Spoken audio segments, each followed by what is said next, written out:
But part of what I also think it might be, and this is cheating because I've been in other places, is what we have here in Hawaii is a really unique situation where we have a Halimeda meadow dominated by one species. So when you look at one of these meadows, all you see is Halimeda conolawana. In other places, they're usually mixed species. And so you'll have Halimeda, you'll have seagrasses, you'll maybe have other species of Halimeda, anywhere from 10 to 12, like in Australia, all intermixed and growing all together. And so for our particular Halimeda species, it's special here because we only have that one species. So it's what you call a monospecific meadow.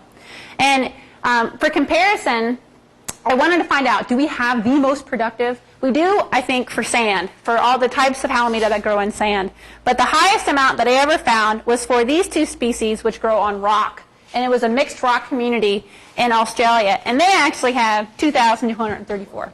So they have a little bit more than us. But so we don't have the most productive overall, but we do have the most productive for a meadow growing over sand.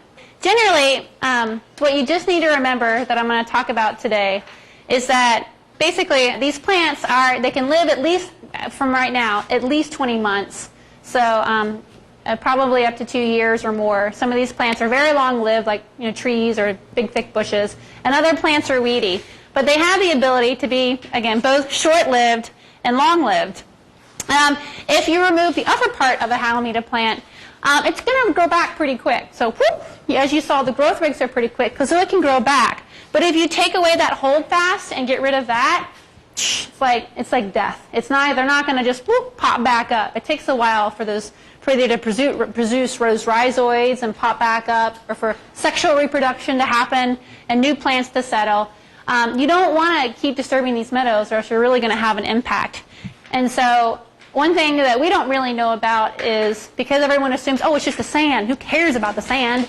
Well, actually, I think it's actually pretty important. So one recommendation that we're going to have from this work is that we need to reconsider some of our concepts about what's important in Hawaii, and that the sand environments actually can host very productive these sorts of productive meadows, these systems that we're just really beginning to learn about. And so that might not be the best place to put a big anchor, or to anchor repeatedly in these soft sediment environments. So maybe moorings or things like that might be better options. Looking at the meadows, again, a meadow isn't a meadow and is a meadow. You can't really generalize. If someone was going to come through and want to do something in these meadows, you can't just say, oh, well, there's an average number of 140 segments per plant and an average density of 158. It doesn't work like that. Each meadow is very different. And I think it has something to do with the different factors, the wave exposure, the amount of sand movement, the impacts in that particular area, the nutrients, how clear the water is, what the temperature is. All these factors go in together to affect growth and abundance.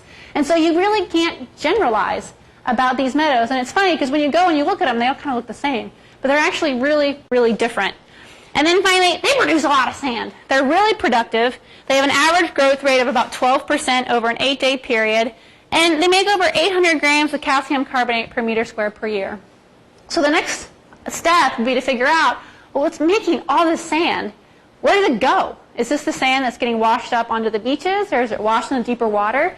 In 1,000 years, where these meadows produce so much sand, it's just going to bury all the islands in sand, Halimeda sand. It's going to be Halimeda world, all of Hawaii, Halimeda world. We don't know. And so we need to continue to look at questions like sand transport, to do cores through the sand, to try and figure out, well, how long has the Halimeda been here. These are all interesting questions. But the first step, though, is just knowing it grows really fast and it makes a lot of sand. And then finally, the main point that I want you all to take home is that Halimeda meadows are an important part of the coral reef ecosystem here. So when you think about a coral reef, try and expand your understanding besides just the hard reef that you see right there. It turns out the ecosystem actually involves the hard reef, it involves the sand with the Halimeda in it. It's all part of what we consider one big healthy system. For instance, we see small little urchins like Trypnustes gratilla, or the collector urchin, recruits in the Halimeda meadows, and then over time we see adults over on the coral reef. And so we're just starting to learn about possible connections between these meadows and the coral reef system, or that these meadows have a lot of small fish in them that could be important habitat for them, and then also indirectly serve as food sources for larger fish that may go in and forage in these areas. So it's all part of the ecosystem here in Hawaii and something that we need to continue to try and study and understand and possibly to protect.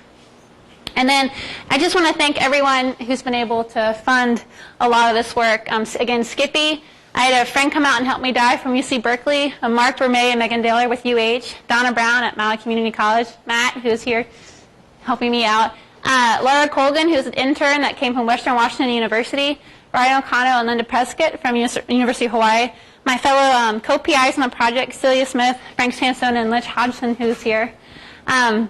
Amanda Toperoff, who's going to be presenting at the end of today and has helped out with our outreach material.